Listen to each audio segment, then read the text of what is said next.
Greetings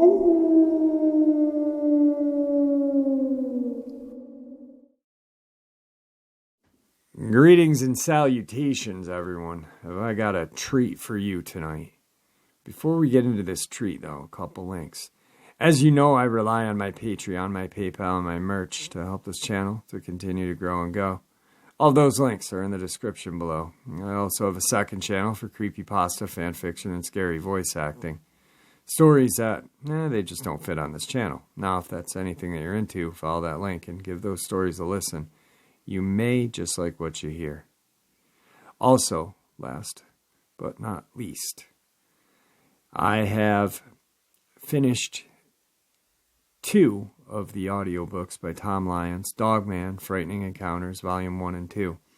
Last night, I received an offer for Volume 3, which I accepted, and I am working on.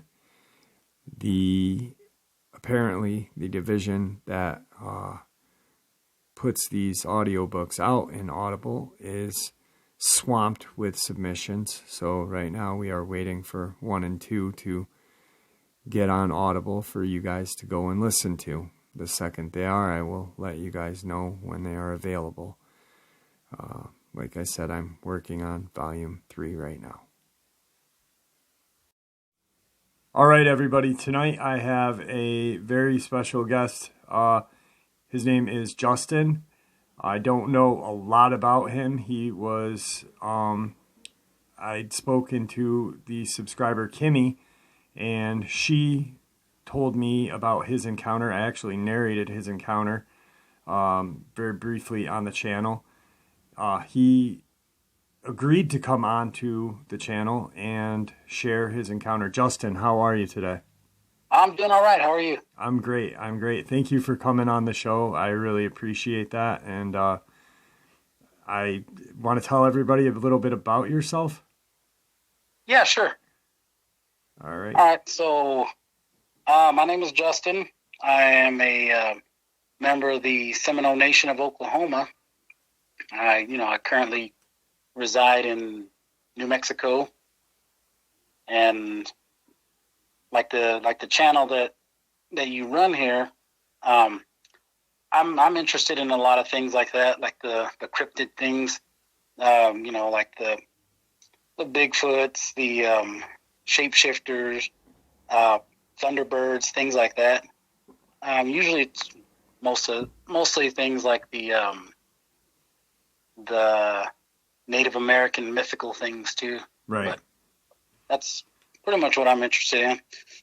Yeah, that's pretty much what this channel is about, and I really appreciate you taking time out of your day today to, just share your encounter with us. Like I said, your partner sent me it, and I narrated it, and I'm super excited to have you on.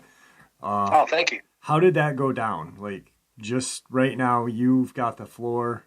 So you share away, please. All right. Well, it's probably, I would say I was about 16, maybe. It's about 24 years ago. No, my brother and his family, they were living in Dulce, New Mexico. If you know anything about Dulce, they got a lot of stuff that goes on up there, and stuff inside the mountains, seeing Bigfoot, seeing all kind of crazy things. But I don't pass those off as being crazy. Right. But anyway, to get up that way, you got to go through this wildlife refuge. And at nighttime, during the daytime, you can drive through there, you can see everything, and it's beautiful. At nighttime, though, it's pitch black when you go out there, so you got to be careful because you got animals that cross the road, you got deer, you got elk up there. So my brother and I, we were going up there because I was going to visit him. So we were driving, and we're going through the refuge. And he said, got his spotlight, and we were looking out to the left and to the right, and we could see, the elk off in the distance because you could see their eyes. Because he's like, there's elk over here. He goes, that's good. They're way over there out there in the field. But we got getting closer to Dulce, onto the left-hand side of the road, my brother slams on his brakes, and he goes, "What's that?" And I looked. I was like, "I have no idea what that is." I said, "It looks like an elk." And it was on the side of the road, like there's a ditch that goes down. So this thing was either laying on its side or, like if you're laying on a bed and you're resting yourself on your elbow is what it looked like. And I was sitting there looking at it, and I told my brother, I was like, "That doesn't look right. Like, elk don't do that." And so he took his spotlight and he put his spotlight on it. As soon as he did that, this thing stood up like on its hind legs. It stood straight up like a man. And this thing was, I don't know, it had to be about anywhere between 7 and 9 feet tall. Wow. From the rack that it had, the antlers, the rack that it had, it was huge. So this thing stood up and it just stared at us. And during that time, my brother, he didn't know what to do. And so rather than just, stick around to find out what this thing was going to do, we took off. And as we were driving by this thing, it just stood there and it stared at us while we were driving by. Like, totally just looked like an elk, but it was standing up on its hind legs like a man. And its front legs weren't if you see an elk stand up and they start fighting with another male. Right. It wasn't, the legs didn't have any kind of, they weren't angled anyway. This one pretty much looked like a man. It had its legs were standing or were fixed to its sides, like it was standing there watching us, waiting for us to either get out and approach it or, Were there hooves or were there like sort of hands, or could you not tell? I couldn't really tell. Okay. But anyway, we took off and we got out of there quick. My brother was driving fast, like through that refuge. I think it's only supposed to be like 50, and we were going about 70 or 80. But anyway, we get into town, pull up, and there's a store still open, so we stopped because we had to pick some stuff up to take to his house. And go inside, and I just blurred out, "I just seen something really crazy." And the guys that were in there that were working in the store, they looked at me and they're like, "Oh, we're at." Like it was nothing to them, like they've seen stuff before. And I'm pretty sure they have, but I told them, I said, "Coming through the refuge." And without even hesitating, they said, "What it looked like?" I said, "It looked like an elk." And they said, "But it stood up like a man?" I said, "Yes." And all they told me, they said, "Oh," they said, you saw the elk man." I said, "Oh, I have no idea what that is." And they said it's something that's roaming around out there out there in that refuge, and like every now and then people will see it. And I was like, that's kind of, I don't know what to think about that. Right, yeah. So after that, did you, with some people, they say that, like, if they see an entity or creature, cryptid like that, usually a lot of people reference that to a shapeshifter, Native American shapeshifter brought on by a shaman. Right. Was there any bad luck that occurred during, after, any time of that? No, there wasn't really any for me, but I mean, I don't think it would have been bad luck for my brother and them either, because after that, they were telling me about, they were telling me about, at their house where they were living, they got this large table that, it's really heavy, and if you have about 5 or 6 people, you can move it real easy. Right.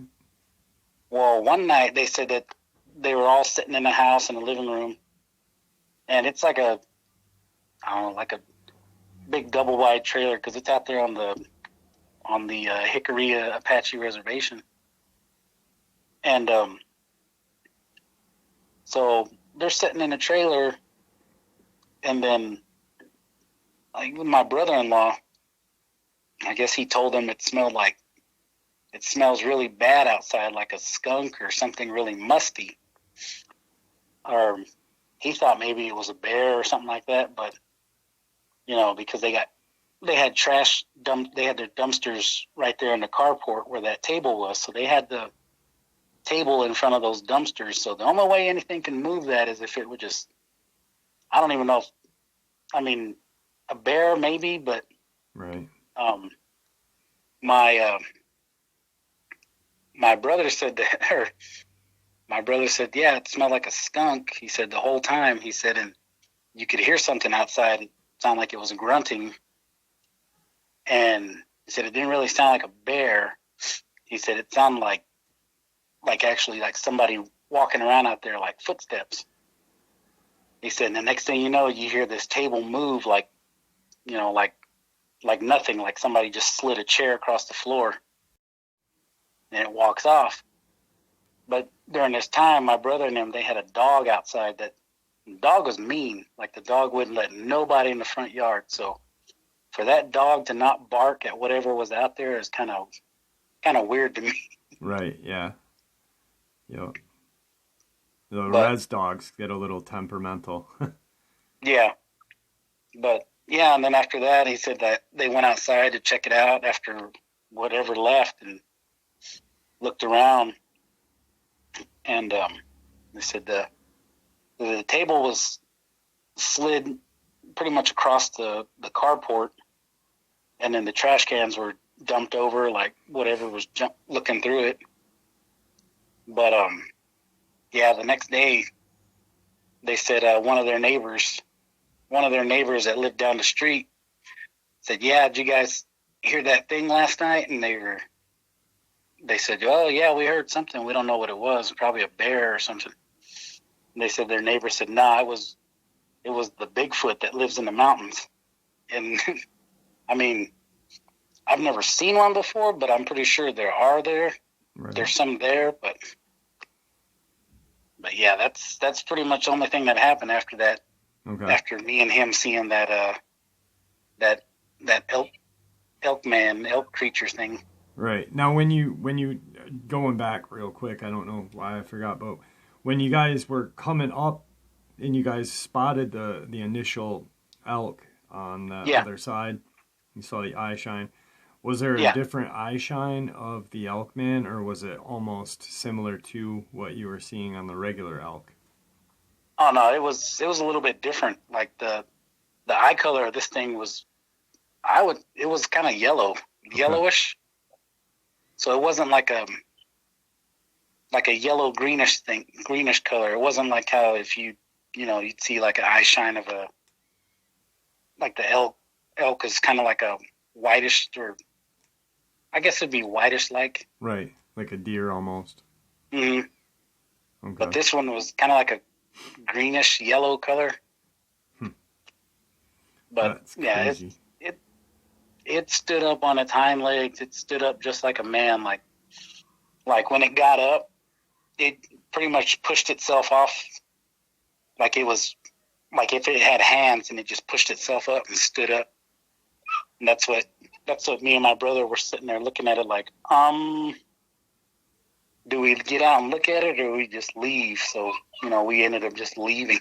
Right, yeah, obviously. It was, the way you're explaining it, it sounds like this creature was, used to using its forelimbs, and then to stand on its two legs. It's obvious done this multiple times, so it's definitely not something a bunch of, being younger you want to screw with.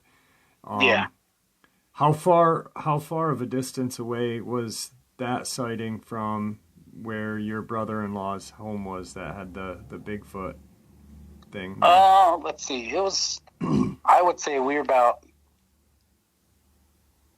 maybe about 5 miles away from the town. Okay. Yeah.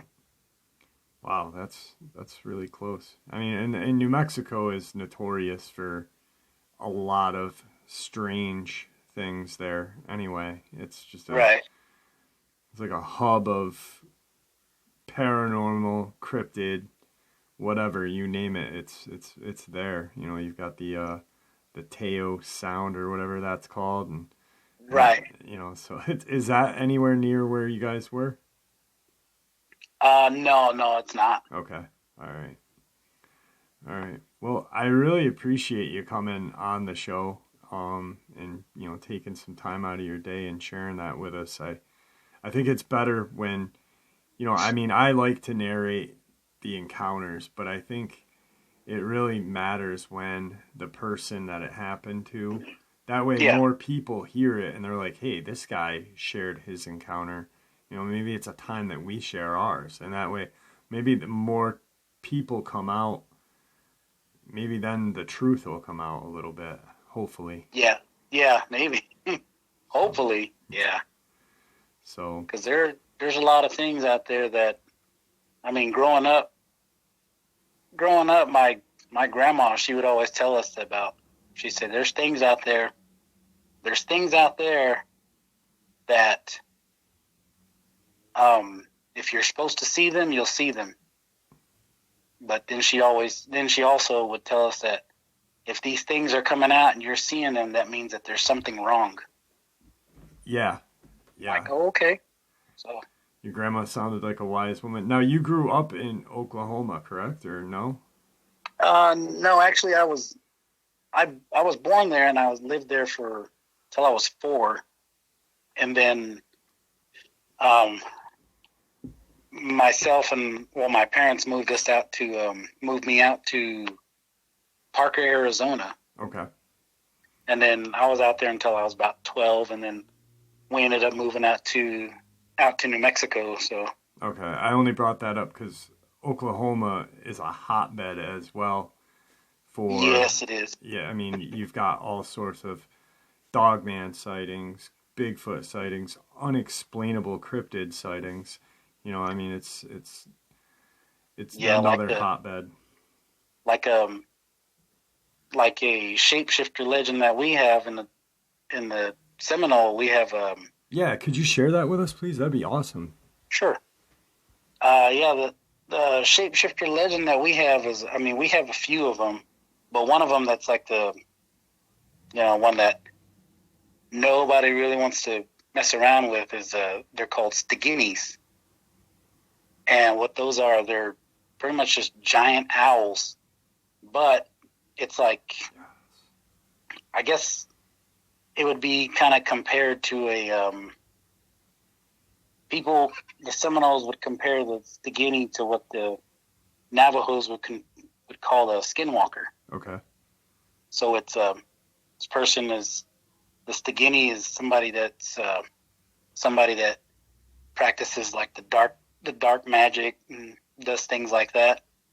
So how it works is what I've heard through my aunts, my uncles, even my grandmother, is that once this person becomes the Stigini, at nighttime they're cursed to fly around and feed off of people or animals or things that are out at night that aren't supposed to be out there. And what they described it as, how it does is that this person carries this bag around with them, and when it becomes nighttime and they're getting ready to turn into this giant owl, they'll take that bag and they'll throw up all of their insides, their guts, everything on the inside of their body. They'll throw that up, take that bag and leave it somewhere. And then they transform, and then they go and feed and, terrorize people. And when they go back, when the sun's coming up, they go back and remember where they know where that bag's at that they left their stuff in. So they go back and they find it, take it back with them, and then they just pretty much just swallow everything back so they can become normal again.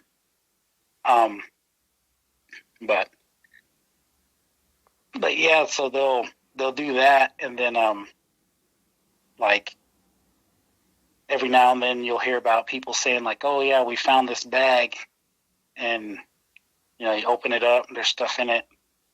They said it looks like they say like it looks like there's meat inside the bag.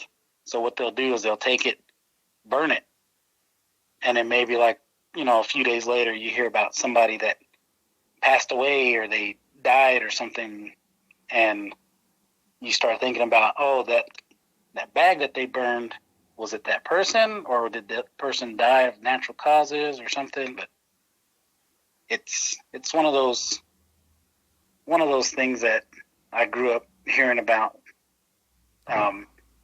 from like the myths and legends of my tribe. Right. But it's I mean, there's a lot of other tribes out there in Oklahoma that, I mean, they might have similar things to that, but they still refer to it as a Stigini. Because, okay. Yeah. And it's like something that they don't, I mean, they probably have another word for it, but I mean, they reference it. They call it a Stigini. That's interesting. That's very, ironically enough, I vaguely recall around the first year of starting this channel, I was doing encounters by state. And I remember talking to somebody, or not talking to somebody, but hearing about some sort of giant owl-like creature. Yeah. And it's actually, I'm going to try to find the video later tonight just to see and hear about that, because I remember vividly right now, as you said that, I was like, wow, I vaguely remember hearing about it or reading it and talking about it, 2 years ago, which is, it's amazing. And there's so much lore that every Native American tribe has, I mean, it's not just like the ones that we know of, the like the Iroquois or the Navajo or the Seminole. There's smaller tribes that nobody really knows of, like the Onondaga of New York. I mean, that's a small offshoot of, the Six Nations up here. And they have their own lore, it's crazy that, and they all have very similar entities used to protect them or to, they're all useful or vengeful spirits, like the Skinwalker was used by Navajo when they would war with the Ute.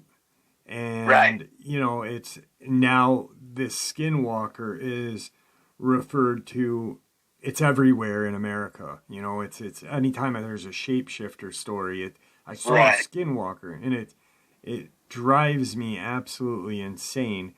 A big thing that I want to do is talk to different nations and just get a little glimpse of, like you just shared, just a little bit of their lore, their cultural history, and just to show other people, hey, there's a lot more out there that we don't know about, and these things were based off of something real to you, to me, to our, and it's crazy. So I really appreciate you sharing that with us. Thank you so much. Yeah, no problem.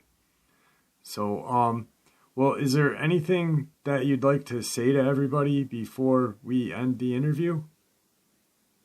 I just like to tell everybody to, if you see something, don't think it's just your eyes playing tricks on you. You probably actually saw something that's out there, and these things don't just come out for no reason. So. Right on. I really appreciate you sharing that. Thank you so much. Yeah, no problem. Today's second part of the upload is a report from Dogman, Frightening Encounters, Volume 2. This is going to be a sample, so you know what you guys are going to get when you go over to Audible and check out Dogman, Frightening Encounters, Volume 1, 2. And yes, I just signed the contract for Volume 3, so that will be added to the list very shortly. These audiobooks are not out yet. I will let everyone know when they are available. For years, I had convinced myself that I had come face to face with a real-life werewolf. It wasn't until I started looking into the subject that I had came to learn of a species known as Dogman. My encounter happened in Featherview, Idaho in 1978. I'd recently graduated high school and had been working as an apprentice for a local carpenter. I was always interested in building stuff, and I knew from a young age that I wanted to work on constructing homes. As a way of furthering my skills on my own time and my own terms, my parents allowed me to renovate a guest home that was in the backyard of their new home they had recently moved into. I hadn't spent too much time there, but it was truly beautiful property. The thing must have been over 5 acres. On weekends, I would bring over a 6-pack of beer and get to work while getting a tan at the same time. It wasn't until the 3rd or 4th weekend that I was working on the guest house that I saw a creature that made me question reality itself. Fortunately, I was up on the roof when I first spotted it. I can't say what attracted it to the area, but when my eyes first landed on the figure, it was walking around the guest house on 2 legs. Honestly, my first reaction was that it was either one of my parents or one of the landscapers that they had come over every few weeks in the spring and summertime. My second thought was that it was someone wearing a quality werewolf mask and wanted to give me a good scare. But I quickly realized that if that were the case, it would have been one of the tallest people I had ever seen in my life. I could tell that even from my perspective on the roof, the height alone was shocking. I didn't even say anything when I saw it. I just observed, waiting for it to acknowledge me in some way. I assumed it had to be a person because nothing else made sense at the time. It wasn't even until it wandered off that dawned on me that I might have seen a rare animal. I remember wondering whether it was a Bigfoot that I just saw only feet away from me. Growing up in Idaho, it wasn't all that uncommon to hear rumors about the alleged Bigfoot sightings. So given the height of this thing, it crossed my mind.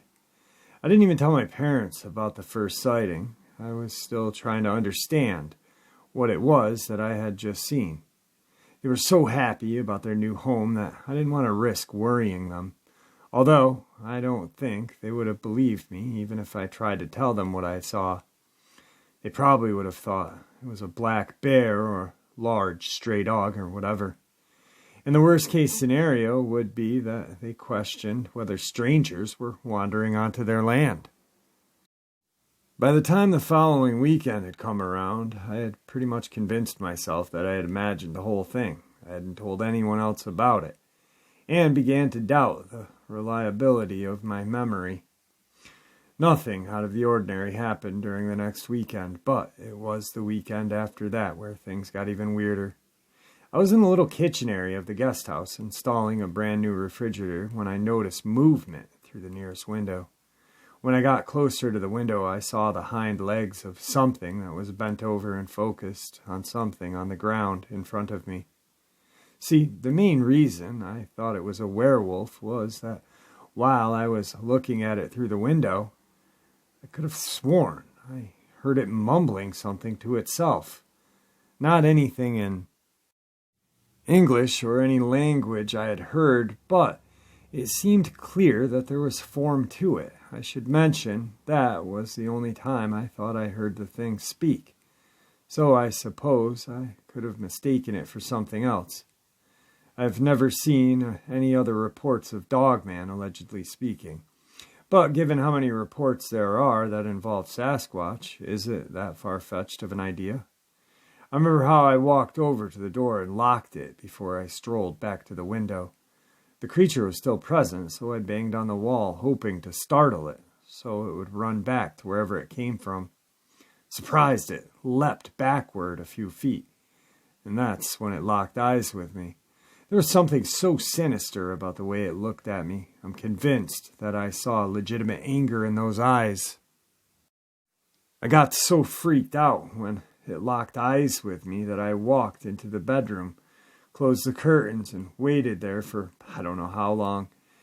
I wanted to call my parents to warn them not to walk over to the guest house, but the telephone line hadn't been set up yet. I kind of just stood there, trying to gather my thoughts while listening for any sign that the creature might still be near. I can't say why I had such a worse feeling compared to the first time I saw the creature, but I guess it had something to do with looking into its eyes. I'm not very religious or anything, but when I was looking at it, I got this horrible feeling, like I was looking into the eyes of a demon or something. This thing had no positive energy to it at all. That I can say for sure. Eventually, I was startled by the knock at the front door and the jiggling of the doorknob. Of course, I wondered whether the creature was trying to make its way inside. And it was creepy as all hell to think that it might know how to use a door handle. It wasn't long before I heard the voice of my dad. He was calling out, asking why I had locked the door, as well as if I wanted an afternoon snack. Worried that he could be out there with the creature, I rushed over to the door, pulling him inside, and once again locked the door behind me. My dad looked so disturbed, and the first thing he asked was whether I was on dope. He said I looked all sweaty, like I had been up all night, partying or something. After I assured him that I was not the case, I told him about the creature outside. When he revealed to me that he had also seen something that he could not identify, he said he saw it climb into a tree, and it was the noise that directed his attention to something that he thought was a hairy human heading into the tops of the pine trees. Of course, he said it in a way that insinuated that he was mistaken. To him, his eyes had been playing tricks on him, and he thought it had been an oversized bobcat or something like that. Whatever he thought it was, he wasn't the least bit concerned by it. I thought he was taking it way too lightly. My dad was a strong, confident guy, but I was worried that this was a circumstance where his confidence might get him and my mom injured, if not killed. When I saw that Dogman looking at me, there was no question that it could tear all three of us limb from limb. At the time, I couldn't believe that these things were walking around in people's backyards, yet nobody's warned about them. The thought of that angered me. As crazy as it sounds, I yearned for a productive way to warn the whole country of what lurks out there. I wanted to explain to people that they should never allow their kids to roam around in or near the woods without close supervision. And even then, it's still incredibly risky. My dad eventually convinced me that the coast was clear, so I walked with him back to the main house. That short stroll felt so much longer than it was. I kept thinking that the Dogman was going to charge out of the woods at any given moment. When we made it inside, my mom quickly asked what was wrong. My dad jumped in, explained to her that I must have glimpsed that oversized bobcat and had mistaken it for something else. His tone implied that he didn't want me worrying her. I couldn't blame him for that, yet I also felt a nagging responsibility to be honest, so that she'd keep an eye peeled when walking around the property. Because of the timing, it felt like such a predicament. Obviously, I didn't want my parents to regret purchasing the property, but I also didn't want them getting mauled by that freakish-looking creature. Ultimately deciding that it was best to remain composed and show minimal signs of fear, I did all I could do to proceed as normal with the renovation. I was pleasantly surprised that my desire to complete the project ended up overpowering my fear. The weeks carried on normally, and I'd begun to wonder if the creature had maybe migrated to another area. Enough time had passed that even I began to question whether I had experienced delusions, and that just maybe my dad was correct to say that my perception wasn't accurate. Fortunately, I had finished the renovation without complication, and I was delighted by how much it seemed to satisfy my parents. They looked forward to providing future guests with a charming and comfortable place to sleep. Soon my speculation about the strange creature would settle. It was the weekend when I was over at my parents' house for an early evening barbecue. One of their neighbors, Carol, was also over. Mom and Dad learned that she had recently lost her husband. They were trying to show her support and distract her from her sorrow. I distinctly remember Carol saying, "What is that?" while she stared out the window. The tone of her voice made it obvious that something bizarre had caught her attention. When I turned my attention out the window, that was when all suspicion that I might have been imagining the animal was squashed. There it was, pacing back and forth on 2 feet, sniffing the air. Right away I could tell that it had been drawn to the smell of the food that was grilling outside. Luckily, it had been one of those rainy days, causing us to socialize inside whenever the cooking meat didn't need attention. All 4 of us were inside when the Dogman appeared. When it proceeded toward the location of the grill, I was shocked when my dad began heading towards the door to shoo it off. I had to stand in front of the door and convince him to sit down. He was worried the meat was going to burn if someone didn't remove it from the grill. That was the least of my worries at the time. All I could think about was that Dogman was going to attempt to make its way inside after realizing that the grill was too hot to remove the food.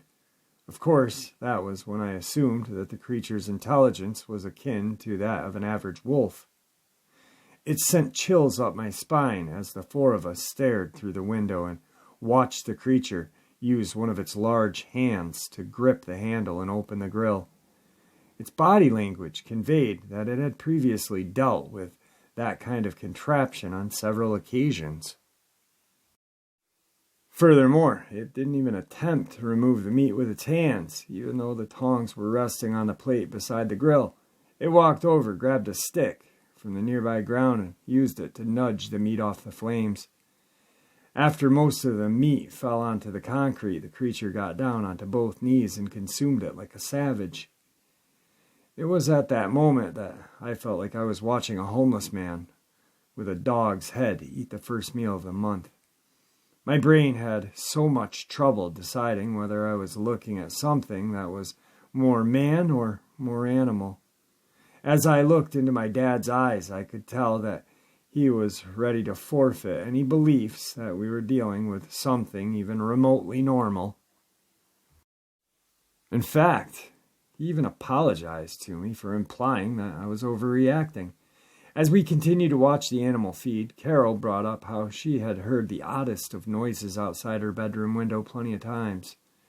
Her deceased husband, George, had grown to believe that it was some kind of extraterrestrial activity because they both agreed they could hear dialogue, but it sounded completely foreign to them. Every time George went to go peek out the window, he never had luck spotting anything. Though she never outright said it, it seemed that Carol thought this Dogman was of extraterrestrial origin, and I can't lie, I sometimes wonder if that could be the case. It's just so suspicious to me that these creatures can exist, yet they're not officially documented by science. Like, what the hell could the reason for that be? The theory that I find most believable is that creatures like Dogman and Sasquatch lead to other even more disturbing truths that the government has deemed too disruptive for society to learn. It makes you think about who or what is watching us from the shadows at all times, all while we're usually without the slightest clue. As you likely expected, the Dogman was efficient at devouring the meat, and once it was finished, it ran on all 4s around the house and out of sight. That was the first time I had seen it move on all 4s. Up until that point, I assumed it walked upright at all times. I guess they are similar to Sasquatch species in that they are efficient at both stances. When we eventually went outside later that evening to switch the grill off, my dad and I noticed quite a few drops of blood around the area of the grill. Normally, we would have ruled that blood to come from the meat. However, it was too well done by the time the creature slid it off the grill. Neither my parents nor I ever saw the Dogman again after that, but we did end up moving down to Arizona about a year later. Since we never saw the Dogman again, we often speculated if the blood could have been a sign that the rare animal was badly wounded. If that was the case, had it been injured in a gunfight? Or maybe a violent encounter with another one of its kind, or even a Sasquatch? I guess some things will remain forever secret. I encourage you to have someone else with you when you venture out into nature, or at the very least, carry a sturdy weapon to defend yourself.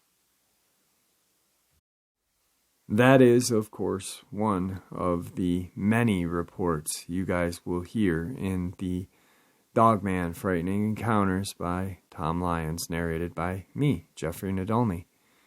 So far, I've narrated 2, and I am working on the 3rd as we speak. Greetings and salutations, everyone. Have I got a treat for you tonight? Before we get into this treat, though, a couple links. As you know, I rely on my Patreon, my PayPal, and my merch to help this channel to continue to grow and go. All those links are in the description below. I also have a second channel for creepypasta, fanfiction, and scary voice acting. Stories that, they just don't fit on this channel. Now, if that's anything that you're into, follow that link and give those stories a listen. You may just like what you hear. Also, last but not least, I have finished 2 of the audiobooks by Tom Lyons, Dogman, Frightening Encounters, Volume 1 and 2. Last night, I received an offer for Volume 3, which I accepted, and I am working on. Apparently, the division that puts these audiobooks out in Audible is swamped with submissions, so right now we are waiting for 1 and 2 to get on Audible for you guys to go and listen to. The second they are, I will let you guys know when they are available. Like I said, I'm working on Volume 3 right now. Wow, what a great upload. Justin is a wicked cool guy. I chatted with him for about a half an hour after the upload. We chatted about Native American lore, his culture, a little bit of mine. I learned a lot of interesting and cool stuff from him during the conversation. Not just cryptid, but a lot of historical events that his people were that participated in. And it was very cool talking to him. Very nice guy. I really had a great time interviewing him. And I'd like to thank Kimmy for setting that interview up as well. And if you guys aren't familiar, Kimmy is the woman who shared a Shapeshifter legend, lore, and encounter with us from Japanese culture. Yeah, what a good upload. I'm really happy with it. I hope you guys are too. With that, farewell. See you tomorrow.